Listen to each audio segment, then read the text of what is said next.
you have your classroom, everybody hangs the flags of their nationalities in the back. And basically you just sit in the same place and you have the teachers who are amazing professors just rotate through the classroom and you stay in your seat.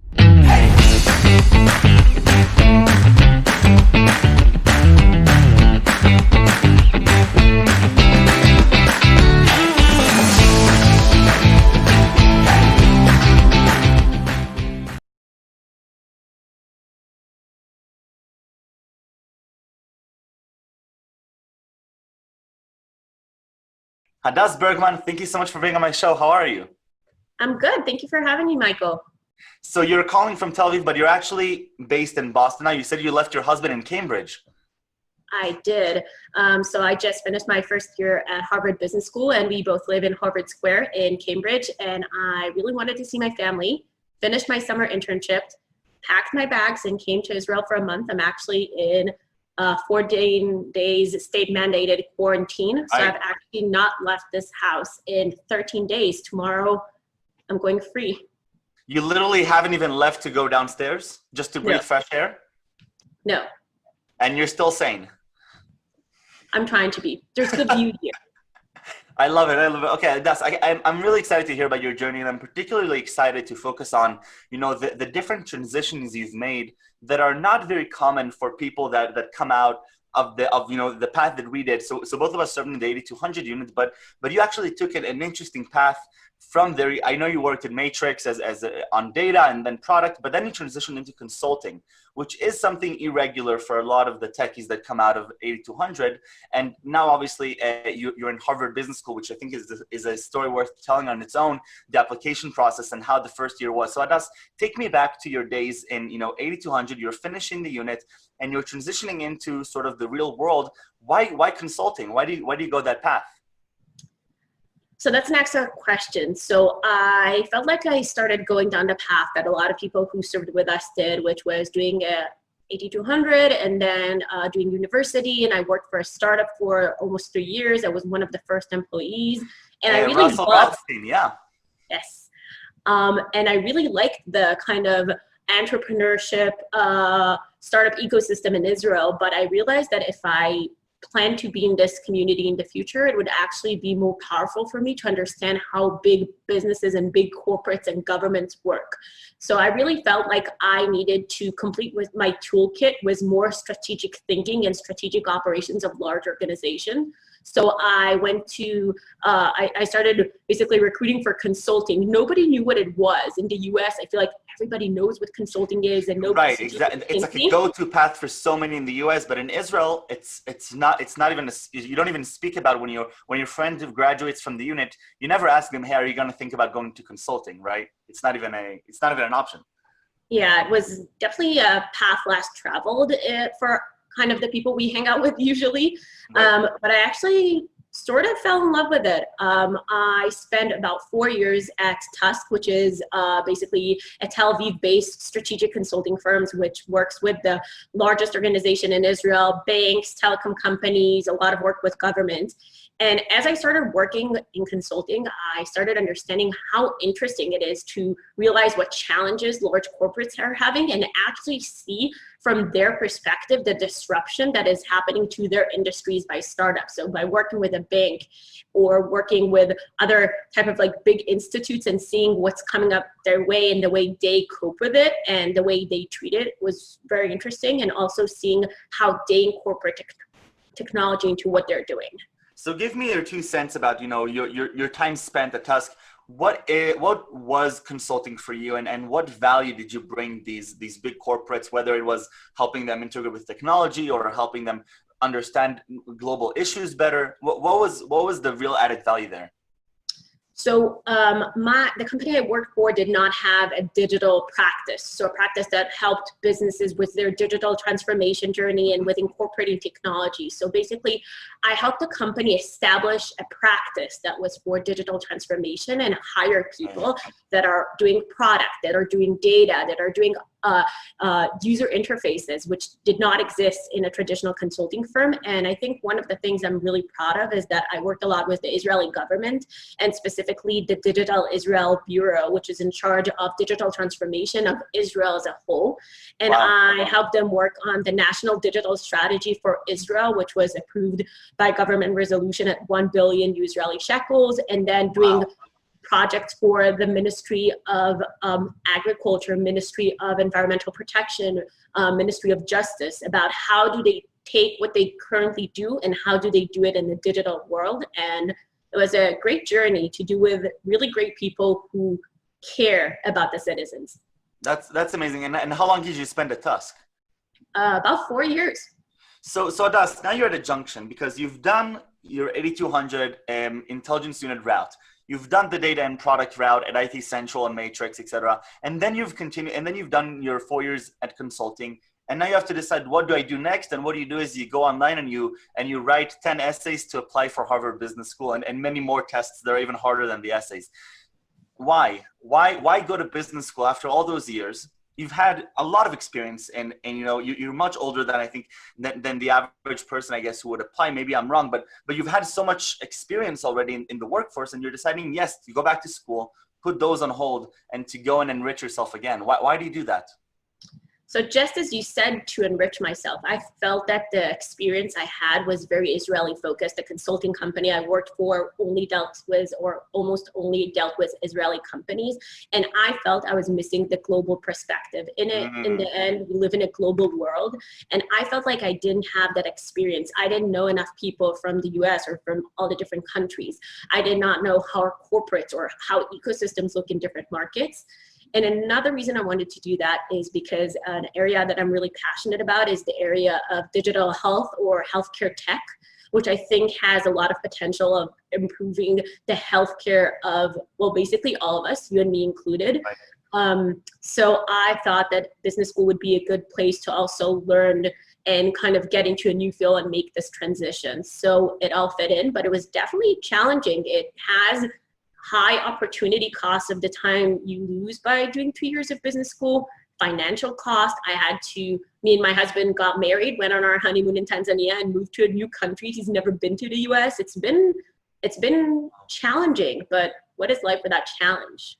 I love that. Okay, but I want to go back and, you know, because so many people, I mean, everybody knows about Harvard Business School, and so many people talk about it. Very few people are actually there, and few people also apply to get there. And I'd love for you to give me a little bit of an overview about this application process, especially for our friends in Israel who don't necessarily really know what it's like to apply to university in the US. I know that when I came to Stanford, I got bombarded with questions. Wow, you applied to a university in the US, you went through the whole process, you actually got in. It feels like it's like this long shot that because we're so far away, when I don't really think that it is. But I want to hear from you, what is tangibly the experience, and what things can our friends back in Israel can think about as they're considering this path? So first of all, you need to be in a different mindset. In Israel, you're used to that basically you send in your scores and you get it, right? When you apply to business school, they care about who you are as a person. They want to hear your personal story and your personal path. They want to hear about your success story. They want to hear about very different things. So the journey to get into business school requires obviously the standardized test where you have to do, most people do the GMAT test and the TOEFL, which you need to get really high scores at. So that's the minimum. And then you need to do a lot of different essays. You need to redo your entire resume, because Israeli resume basically is a grocery list of your responsibilities. Whereas applying to places in the US and especially business school is about your achievements and what makes you better than your peers. So going into that mindset of not being humble, but not being too braggy is something that is really hard to transition. And then finding a way to tell your personal story in a way that would be interesting for somebody who reads it, that would make somebody exciting about having you there. Is not something that I think as Israelis we're used to. We don't write cover letters. We don't write essays to get into places. I personally also worked with a consulting firm that just helps people with applications. I don't mind saying it. I work for consulting, so I valued having somebody on my side who can read what I'm writing and be like, this is not bold enough. You can do better. This is 100%. Well, two things come to mind when you say it. First of all, what you said in the beginning, and I think it's important not to overlook it. This idea that the SAT and GMAT and your grades are the minimum. They're like the foundation on which these universities are looking at your application and saying, is this a candidate that will be able to finish the material in the curriculum? So if they got a good SAT and they got a good GMAT and they got good grades in their undergraduate or high school, then it's likely a good indication that they're hardworking and they'll be able to simply sit in the class and work. But then what you're mentioning is that they're looking for this extra material about your personality and who you are, what is your edge that will actually help you make a positive impact on the community. And I know that when I sat down for a coffee with my admissions with my admissions supervisor, who at the end decided on my journey to Stanford, he mentioned that one of the most important things for them is this idea of community. How can we rest assured that every person who comes in will have a positive impact on the community? Because it's very easy, because they said it's very easy to get, to fill the whole class with valedictorians, but that's not the goal. And I think that I want to hear a little bit about specifically the HBS experience. What was it like to be there this first year? So just saying, you're absolutely right. They care about the cohort so much to make sure it's diversified, that you have interesting people, that you have people that are passionate about what they do. So definitely right. About my first year, I'm going to focus on the pre-COVID part, if you don't mind. Of course. The experience was great. It was so different than what universities like in Israel, because 100% of what we studied was the case method. So if somebody doesn't know the case method, basically instead of theoretically learning something new, you get a case study about a protagonist or a company that is going through a specific process that can relate to launching a new product or changing their accounting method or doing something specific. And then you learn the concept, the business concept you need to learn through the case. So the entire learning method was different. We have 940 people in my cohort in my year.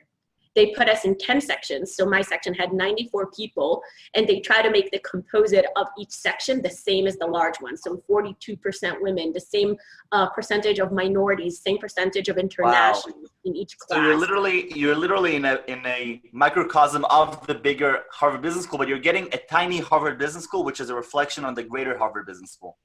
Exactly. So cool. So cool. Yeah. And then you study with the same 94 people. They assign you with your seats. Basically, your best friends are going to be the people sitting next to you, probably. Assigned seats in business school. Yes. And then for the first year, they change your seat after in the second semester. But basically, you sit in the same place. You have your classroom. Everybody hangs the flags of their nationalities in the back. And basically, you just sit in the same place, and you have the teachers, who are amazing professors, just rotate through the classroom, and you stay in your seat. It was so different than my undergrad experience. I went to Hebrew University. It was just mind-blowing the first week. Give me one of the most remarkable case studies that you've had, because I think that I took a few of the Stanford Business School classes, and when I got introduced to this notion of case studies where you go home at night, you read these 20, 30 pages of the company's journey, and then you try to invoke from that some lessons about whether it's leadership or commerce or supply chains or whatever. But give me a specific example of a case study so that people who don't know what it is can relate to it. I think one of my favorite case study was actually Netflix, which is a company everybody knows, but we had a case study about them in strategy, which was about their transition from being online subscription to getting DVD by mail to basically being a content online streaming. And what I really liked is that they basically, we had interviews with the Netflix CEO to hear from him as the case protagonist about why did he make this decision? How did he decide that he's going to bet the company or this new thing where not everyone even had internet when he decided to do that. So those are the type of experiences where you have the case protagonist coming to the classroom or talking to him via video and kind of really being engaged in that. I think you remember so much more from the experience and you're much more engaged than if you just theoretically learn about disruption in traditional organizations as a theme. What is the social aspect of the Harvard Business School like? Is it very competitive? Is it because everybody there is a rock star? So how is the social scene after hours in the classroom? So It's very interesting because it's not competitive at all. Grades, we always say grades don't matter. So you only get in each class 1, 2, or 3. You don't actually have a GPA or any type of score in the end. You're either kind of a valedictorian or not. That's it. There's nothing else. So it's not that competitive. And the social aspect is really fun. So your section is kind of your family. You have section retreats and section activities and birthday parties and baby showers and happy hours and beer Olympics. Americans take their drinking very, very seriously. Well, I need 2 sentences about beer Olympics because I haven't even heard of that. So Beer Olympics is basically a competition where you have 2 teams that face each other. They usually rotate through different stations, and they, for example, play beer pong. There's a version that's called soccer. It's basically drinking beer while doing things with cups and balls. I'm not particularly good at this. My husband really is really, really good at this, but they take it very seriously. Right, that's how I know. We got challenged by another section after we had a negotiation seminar, and we kind of kicked their ass, and they challenged us to Beer Olympics, and we won. But it was a very interesting experience. We're all adults, right? Harvard Business School, the average age is like 28. People are very serious, and still we had a Beer Olympics. I love it. What's next on the journey then? So, consulting, product, data, IDF, Harvard Business School. I mean, where do you see your passion takes you over the next, I don't know, 5 or so years? So as I said before, I'm really considering, and my current hypothesis is healthcare. So probably post-business school would either be healthcare tech or healthcare tech. I'm still kind of trying to find what would be the best place right after business school, but I think that down the line, definitely starting either my own or joining a great team working on interesting healthcare issues and trying to use technology and data to solve those problems. Wow. And having finished now the first year of Harvard Business School, I think that business school in general, while it's, the value of it is, it's not controversial, but what is controversial right now is sometimes you have companies like Jolt in Israel who are saying, well, we have an alternative to an MBA, or, they're, at the end, maybe going out in the real world and doing stuff hands-on is a good also alternative to an MBA. So having finished that first year and having this real world experience in all these different sectors, do you feel that this is something that people who want to, grow their mindset on what are the big global issues and how to scale things, is this something really beneficial, or is this more for the, for the personal experience and to just be exposed to more things? Yeah, so I think that you can separate the extracurricular experience from the actual experience. So coming to business school, I moved to the US. I got introduced into this entirely different culture. I learned from my 94 classmates that come from all over the world. This girl who was sitting next to me was from Guatemala, and the other guy was from Kenya. And some people are from the US, some people are from kind of the areas that I've never been to in the US. It's right. the social experience and building your network and getting to know people that have different business experience is not something, I'm not against Jolt. I think it's great. I just think it's kind of a different proposition and a different experience. Meeting the case protagonist of CEOs from leading companies is not something that you can kind of do without the social interactions. So I think being part of clubs, me wanting to transition to healthcare, being part of the healthcare club, going to meet companies in the Boston area, I just feel like so many things that I value about this experience would have not happened if I had gone for kind of technical skills at Jolt, which is awesome. I'll probably do that in the future, but it's just not, I don't think it's a replacement for one another. So what is the first step for somebody who's now, I don't know, they've had a few years experience in the Israeli tech ecosystem or other industries, and they say, wow, I think I want to consider going to business school. Maybe, Harvard or Stanford are so far off, maybe I shouldn't even try. What is the first step that they should do in your mind to get that path started? I think they should ask themselves why they want to go to business school, and then they should look at their resume and past experience and understand if they have an interesting and compelling story to tell that would want to make someone from Harvard or Stanford kind of have them, and they'll be like a powerful contribution. I think that's in the end, what makes or breaks a candidate for business school. Totally, and I personally believe that, you know, while everybody has a story, sometimes it's hard to uncover it and hard to realize that, you know, perhaps some experience that you've had a few years ago, which you sort of overlooked, to a lot of others, it's a fascinating story, and you can distill a lot of lessons from it. And I think that what you mentioned, a lot of groups that are helping candidates write their application, it's not that they're inventing their life story, it's that they're helping them take these stories, putting them on paper in a way that people in the US can read and really adopt emotionally.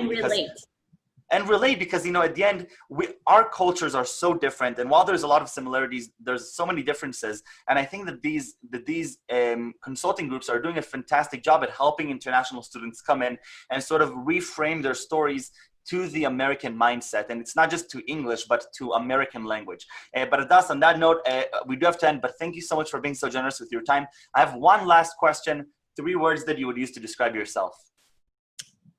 Yes, so I would use passionate, challenger, and doer. Passionate, challenger, and doer. I love it. Hadas, toda rabba, thank you very much. Enjoy the second year of business school. I hope that it's not going to be all online. I hope that you go back to sitting in that same spot and hang that Israel flag back in the back of the room, and and enjoy the rest of the quarantine, I guess, one more day. Thank you, Michael, and Shabbat Shalom, and good luck with your project. Thank you very much. Bye-bye.